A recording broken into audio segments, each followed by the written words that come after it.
Assalamualaikum warahmatullahi wabarakatuh. Selamat pagi, salam sejahtera untuk kita semua. Perkenalkan, nama saya adalah Dr. Miftahul Ihsan, MKPD, SPPD. Saya merupakan salah satu dosen pada program studi sarjana kedokteran di Fakultas Kedokteran Universitas Negeri Medan. Pada kesempatan ini, saya akan memaparkan proses pembelajaran pada salah satu mata kuliah yang saya ampu, yaitu Biomedical Basic Science. Dengan materi yang saya akan sampaikan adalah anatomi dan fisiologi sistem kardiovaskular. Sebagai seorang dosen pada program studi sarjana kedokteran, saya memiliki tanggung jawab dalam melaksanakan tridharma perguruan tinggi, salah satunya melalui pelaksanaan pendidikan dan pembelajaran berkualitas.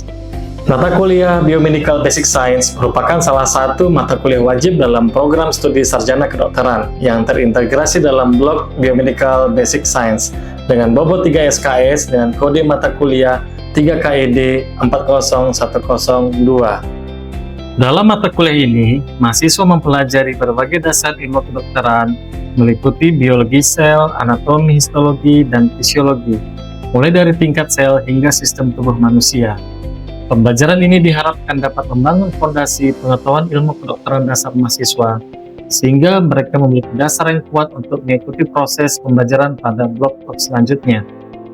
Proses pembelajaran mata kuliah ini dilaksanakan dengan pendekatan problem-based learning, melalui berbagai kegiatan pembelajaran seperti kuliah, diskusi tutorial, praktikum, laboratorium, dan kegiatan pleno. Dalam proses pembelajaran, model yang saya terapkan adalah DIA, yaitu Delivery, Interaction, dan Assessment. Delivery merupakan tahap penyampaian materi pembelajaran kepada mahasiswa secara sistematis dan mudah dipahami. Dalam tahap ini, saya menggunakan berbagai media pembelajaran seperti PowerPoint, gambar, video, serta manipin atau phantom anatomi yang relevan dengan materi yang sedang dipelajari. Selanjutnya, interaction merupakan tahap interaksi aktif antara dosen dengan mahasiswa dan mahasiswa yang satu dengan lainnya.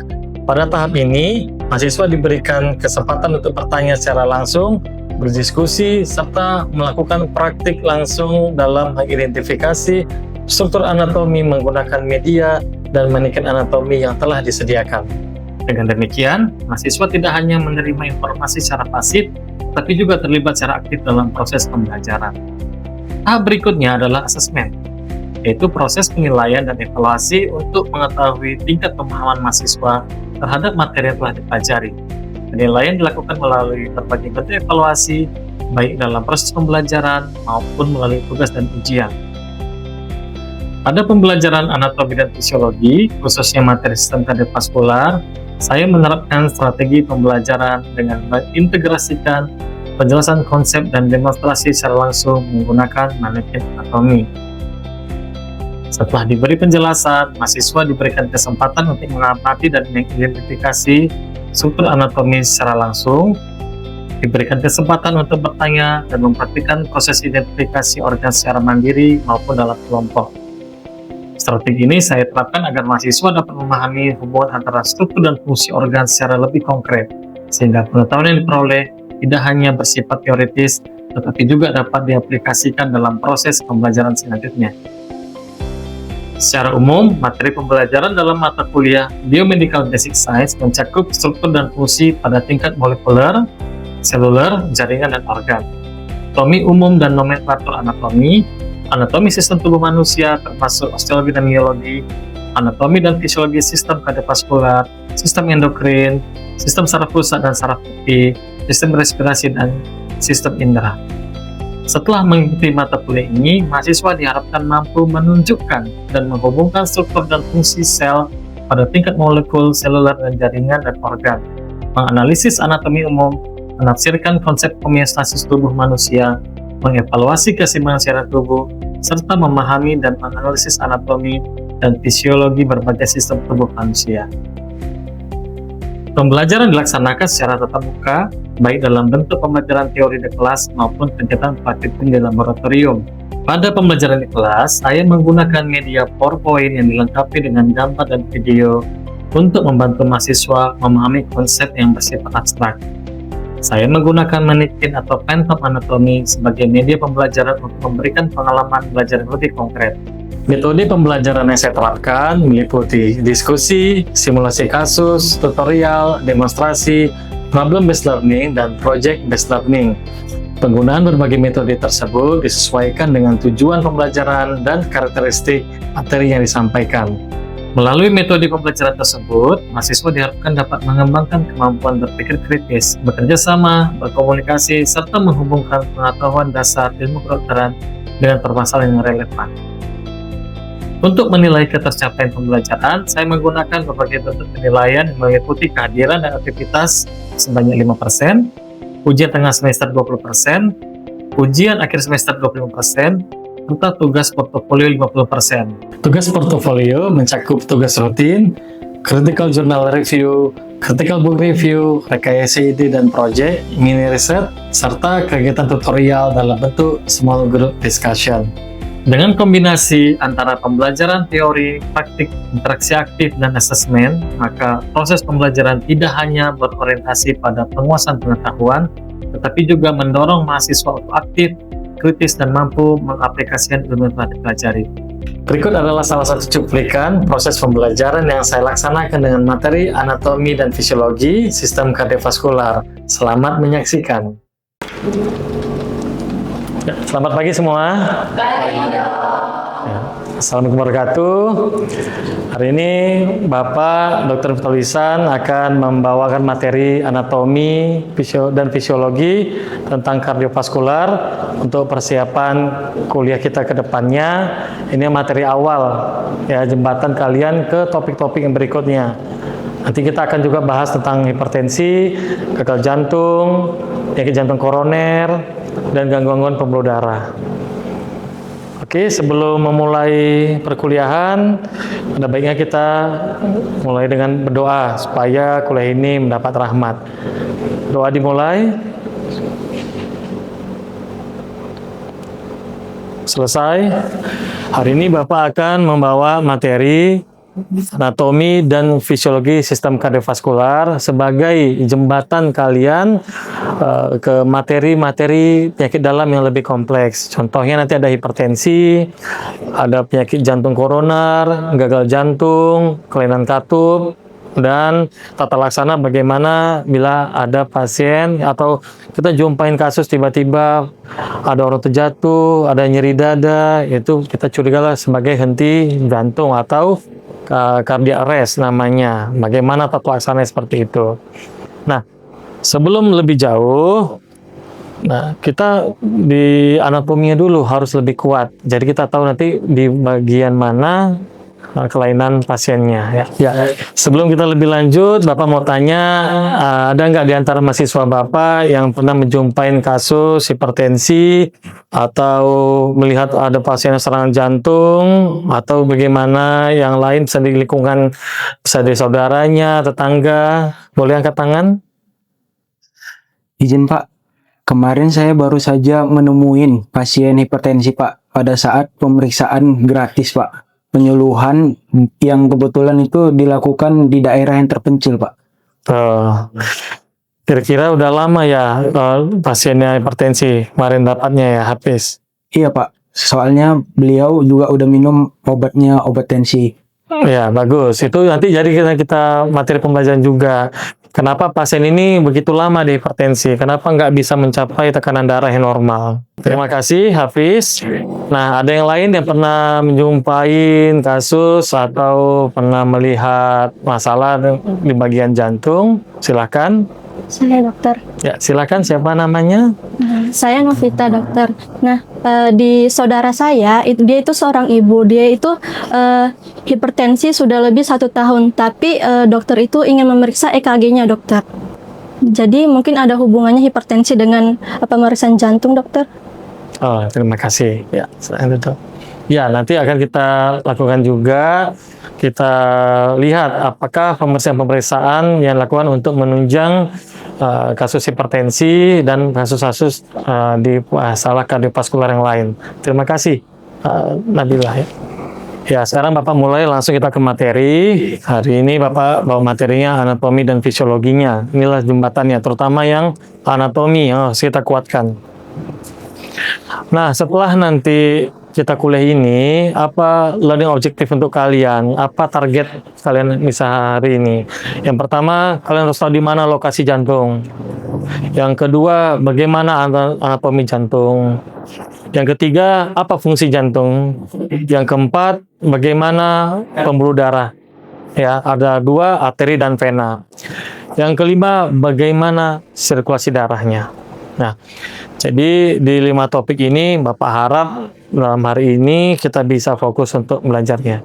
Di mana nanti kita akan mempelajari bagaimana di mana lokasi jantung, anatomi jantung, fungsi jantung, pembuluh darah, ada arteri dan vena, dan sirkulasi darah.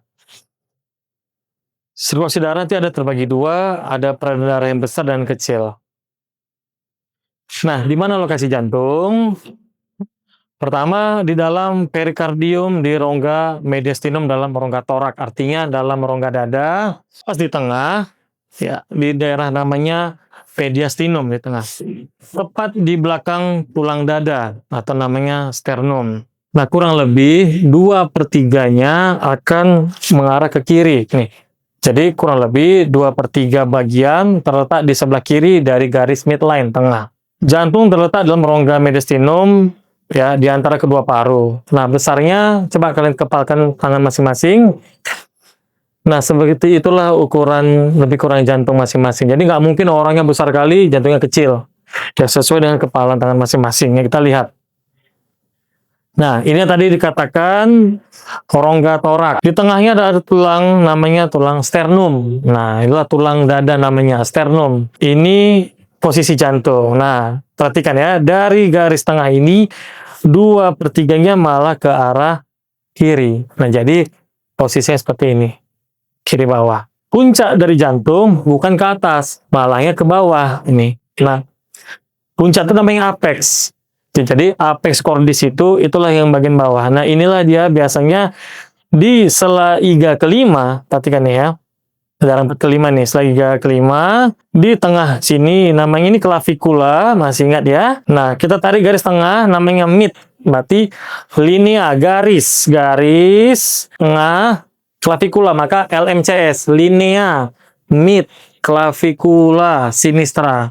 Nah, jadi nanti di rumah sakit ataupun nanti pembelajaran berikutnya kalian udah tahu posisi batas kiri jantung pasti itu sela iga 4 sela iga 5 LMCS. Jadi di tengah clavikula ini Bapak tarik ke bawah, inilah batas jantung. 1 cm medial. Nah, jadi 1 cm. Ini lineanya, midnya. Tarik garis 1 cm ke medial. Ini kan medial tubuh kita. Nah, kalau ada orang yang hipertensi lama tadi seperti kasus si Hafiz, kasus si Novi. Nah, kalau hipertensi itu nanti otot jantungnya makin besar. Makanya nanti pas pemeriksaan fisik dijumpain batas jantungnya melewatin garis ini 1 cm lateral, malah dia melebihin di sini. Itu dikatakan namanya kardiomegali. Nah, ini secara anatomi bagaimana hubungan jantung dengan pembuluh darahnya. Perbedaan arteri dan vena ini, ingat, arteri ini selalu sesuai dengan pompaan jantung. Jadi, kalau jantung pompa, otomatis akan terisilah ke arteria. Makanya, kita raba di radialis kita, itu yang teraba apa? Itu kan dinyat. Itu arteri radialis, dekat radius, tulang radius. Nah, jadi yang teraba dengan berdenyut itu pasti arteri. Vena tidak teraba, ya. Nah, Bapak masuk lebih detail ke dalam, bagaimana anatomi jantung. Ya. Kalau dari tampilan depan, ini Bapak makin buka ke dalam, itu kita lihat ternyata dari bagian depan jantung itu ada bagian bawah dan bagian atasnya. Yang bagian bawah ini ototnya lebih tebal. Ada ventricle dan ada namanya atrium. Ini pembahasa Indonesianya kadang-kadang diganti dengan bahasa. Ada namanya serambi, ada namanya bilik. Di sini kita lihat ada ventricle right yang kanan dan ada yang ventricle kiri. Jadi kebagi 2. Begitu juga di atasnya ada atrium yang kanan dan ada atrium yang kiri. Nah, kalau dari belakang kita lihat posterior. Nah, ternyata ventricle kiri ini paling besar ototnya daripada yang ventricle kanan. Ventrikel kiri, dia akan memompakan darah ke seluruh tubuh. Dia pasti mempunyai miokardium yang lebih tebal. Sedangkan ventrikel kanan, dia memompa darah nanti mau ke paru. Dan pompaan jantung sangat kuat. Ya, bayangkan, darah yang sudah sampai ke kaki dengan pompaannya itu balik lagi ke atas. Berarti dia melawan gravitasi. Jadi seperti kerja pompa ganda, itu nanti fungsi jantung. Makanya nanti kalau kalian lihat pasien-pasien yang sudah gagal jantung, ya bisa dari hipertensinya, bisa dari nanti penyakit koronernya, itu jantungnya nggak kuat kali mompanya. Nah, periksanya selain dari EKG ada namanya ekokardiograf, di USG jantungnya. Oh, sekitar 25% pompaannya. Makanya kekuatan pumpingnya tidak bisa mengembalikan darahnya ke atas. Sulit, lama. Makanya kiri kanan kakinya bengkak. Jadi seperti itulah. Itulah gunanya kita pintu anatomi ini, gampanglah kita mempelajari penyakit-penyakit yang ke depannya. Nah, Bapak masuk lagi ke lebih detailnya. Bapak buka tadi. Ini kan dari penutup. Sekarang kita sayat secara sagital. Nah, ternyata lebih kompleks. Ada katupnya di sini. Ya, ada katup jantung. Katup itu sifatnya kalau udah keluar tak bisa masuk lagi. Jadi dia menang seperti ini. Jadi misalnya darah mau keluar, terbuka, sesudah dia keluar, tutup. Itu gunanya katup. Jadi meminimalkan darah yang sini akan balik lagi ke atas. Jadi tak mungkin lagi nanti dari ventrikel kanan balik ke atrium kanan. Segitu normalnya, nggak boleh. Nanti kalau sudah gagal jantung, itulah yang bisa kembali ke atas. Namanya regurgitasi, ya.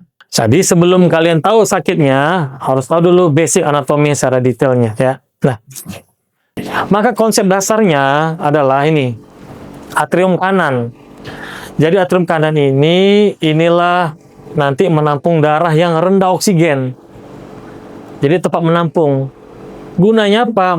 Mengalirkan ke ventrikel kanan. Ya, ventrikel kanan dapat darah yang rendah oksigen dari yang kanan dipompa ke paru. Kalau ventrikel kiri itu dapat darah dari atrium kiri yang kaya oksigen, pompakan ke aorta. Jadi fungsi jantung ini adalah double pumping, artinya pompa ganda. Dia yang memompakan keluar, dia juga memompakan balik. Jadi keluar aorta, jantung mompa. Yang bawa balik ke atas, jantung juga mompa. Makanya namanya pompa ganda. Di sini kenapa Pak lebih buka detail lagi? Karena kita berbicara pembuluh darah. Ingat selalu, darah yang keluar dari jantung pasti namanya arteri. Darah yang balik ke jantung pasti namanya vena. Selalu seperti itu. Jangan lupakan ya. Intinya dari jantung dulu. Keluar pasti arteri, balik pasti vena. Nah, darah yang balik ya dari tubuh mau balik ke jantung vena. Ya. Nah, baik itu vena cava atau vena cava superior lah ya. Itulah vena yang membawa darah yang kurang oksigen. Nah, nanti dari sini ya, dari arteri nih, kan mau keluar. Nah, mau ke paru dia. Inilah arteri yang di tubuh yang membawa darah yang kurang oksigen. Kan seharusnya arteri itu bawa banyak oksigen. Ini kok kurang Pak? Iya, karena dia arteri yang dari ventrikel kanan. Kan dari vena tubuh darah kurang oksigen. Ditampung atrium kanan kurang oksigen. Masuk ke ventrikel kanan. Nah, namanya dari jantung. Tetap aja kalau keluar namanya arteri. Maka pas dia keluar, itu tetap masih darah yang kurang oksigen. Kenapa? Ini masih darah sisa tubuh. Jadi kalau ditanya pembuluh arteri apa yang membawa darah yang kurang oksigen, jawaban cuma satu. Arteri vena pulmonalis. Inilah salah satunya vena yang membawa darah kaya oksigen. Kenapa kaya oksigen? Dia baru membawa darah dari paru menuju jantung. Itu aja bedakannya. Jangan lupa ya. Jadi semua arteri pasti membawa darah kaya oksigen. Karena dari jantung. Kecuali satu. Arteri pulmonalis. Karena bawa dari sisa tubuh ke paru. Oke, nah untuk lebih mendetailkan bagaimana penting anatomi dalam kasus kita yang hadapi nanti, misalnya hipertensi ataupun dengan gagal jantung atau serangan jantung, Bapak ajak semua mahasiswa untuk langsung kita ke demonstrasi ke manekinnya ya.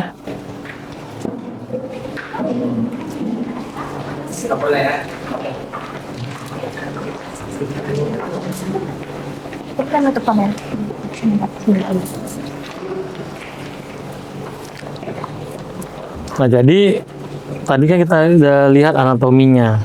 Ya, gimana tadi posisi jantung idealnya? Sebelah kiri. Coba HP tunjukkan di mana tadi. Dia 1 cm dari medial ke arah kiri, Dok.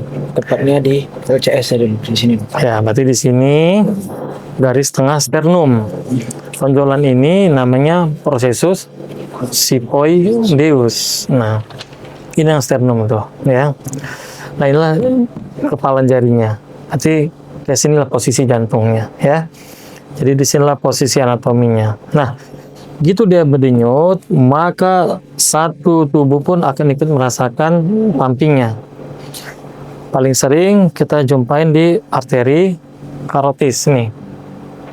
Nah, di sini tadi posisi jantungnya. Nah, di sini nanti aliran darah, ya, arteri radialis kita dapat. Di mana lagi yang bisa arteri yang teraba jelas itu di selanya, ya, arteri femoralis di sini, di selapaknya ini. Nah, kadang-kadang untuk cek analisa gas darah arteri ini dicucuk. Akda namanya, dicucuk, melintang, nanti dengan tekanan itu jarum tuh kena sendiri. Di mana lagi yang bisa kita raba arteri di sini, tibialis posterior atau dorsalis pedis. Di atas kaki itu ada juga. Kalau kita raba pelan-pelan nanti, raba berdenyut juga ada seperti itu, ya. Nah, jadi kalau udah tahu posisinya, posisi anatominya, kalian juga bisa melakukan pertolongan pertama. Ada yang bertanya sampai sini? Izin dok, Ya. saya izin bertanya dok, kan jantung kan fungsinya itu memompa darah ke seluruh tubuh. Nah, kalau sudah sampai ke ujung, contohnya ke ujung bagian kaki, dia kan bakal balik lagi dok ke jantung. Nah, di ujung kaki tadi untuk balik ke jantung kan pasti ada namanya gravitasi kan dok. Berarti ada nggak dok kira-kira nanti dia bakal terhambat karena gravitasi gitu dok? Ya, bagus sekali pertanyaannya. Jadi, walaupun kita nanti berdiri, posisi berbaring, jantung ini akan tetap selalu memompa. Ingat tadi fungsi jantung, pompanya ganda. Dia memompa keluar darah, dan dia juga memompakan darah itu kembali lagi ke jantung. Nah, ada tidak kondisi-kondisi yang membuat aliran darah ini terbendung, nggak sampai ke atas? Ada. Yang pertama, itu namanya proses arteriosklerosis.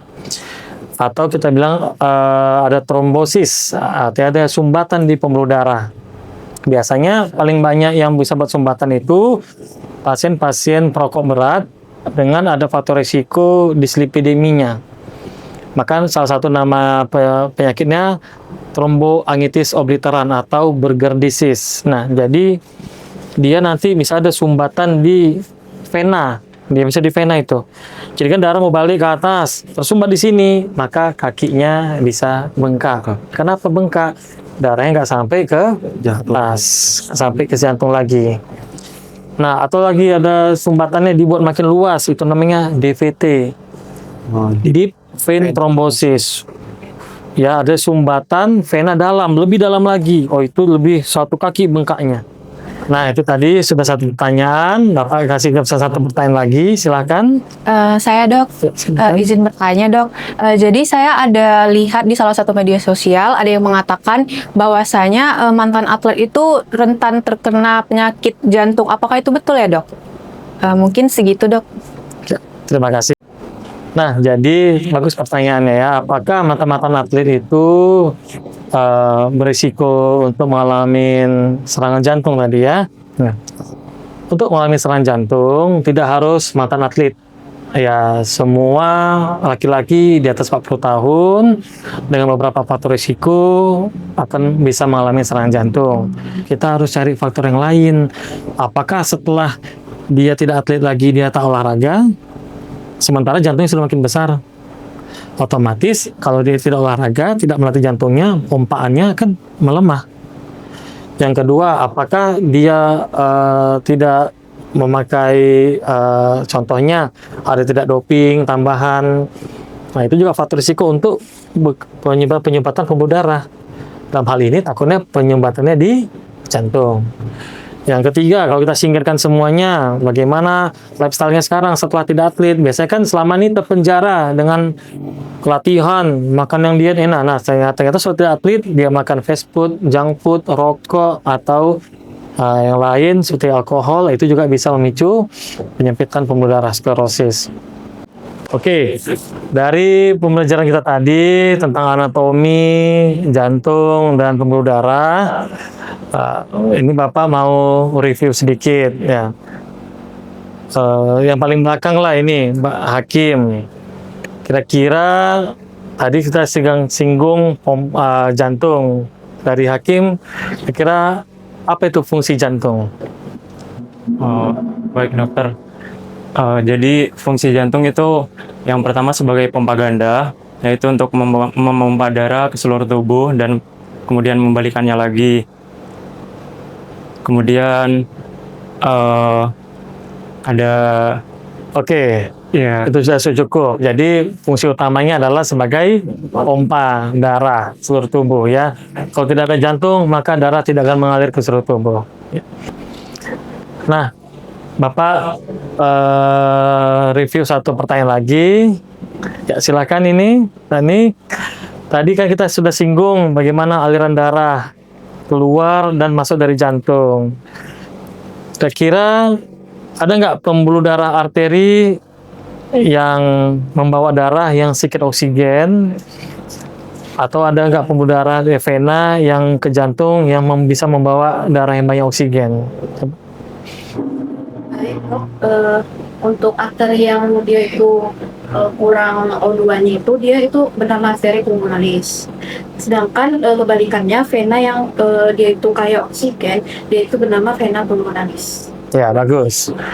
Jadi arteri pulmonalis malah yang sedikit oksigen karena dia hanya untuk memberikan darah ke paru supaya dia tambah oksigennya. Itu juga vena yang balik ke jantung justru kaya oksigen karena dia sudah dari paru mendapat oksigen yang banyak dari alveolus.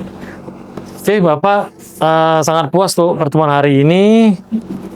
Bapak harap tetap nanti mahasiswa Bapak semua ulang-ulang lagi di rumah, mempelajari lagi lebih dalam supaya untuk persiapan di materi-materi kuliah kita berikutnya. Nah, untuk lebih mendalamin materi anatomi nanti, khusus bagian jantung ini, nanti Bapak akan ngasih 2 tugas. Nanti Bapak akan ada kasih tugas di Google Form, nanti Bapak kirim linknya melalui Komting, nanti dikerjakan semua, batas waktunya 2 hari ini. Ya. Kemudian nanti Bapak catat tugasnya, buatkan nanti siklus aliran darah besar dan siklus aliran darah kecil. Jadi sistem peredaran darah ini yang akan kalian kerjakan nanti. Buat secara skematik. Itu saja ya tugasnya untuk hari ini. Bapak tutup aja. Sekian hari ini. Assalamualaikum warahmatullahi wabarakatuh. Selamat siang semuanya. Waalaikumsalam warahmatullahi wabarakatuh.